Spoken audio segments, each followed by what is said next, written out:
This is a quick instructional video of how to install the Flywheel, advanced Flywheel key on the 120 cam kit. We get a lot of questions on this. So in my hand, you can see the stock key, and then you can see the advanced key, which has been machined.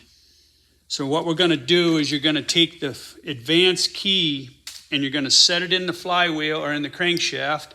You'll push it down, make sure it's aligned, and always make sure that the notch is on the left-hand side when you're looking at the crankshaft. So left-hand side when you're looking at the crank.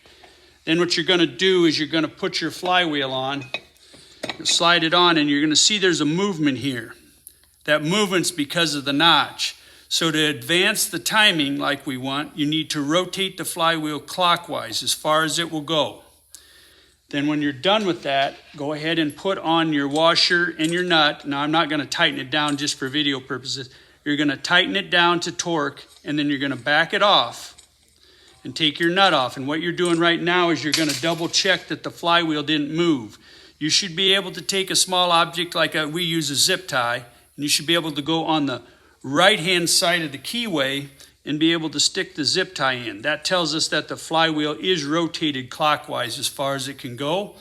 Go ahead and throw your recoil cup back on and your flywheel nut or washer and nut and torque it, and you're done with your timing setup on the 120 cam kit.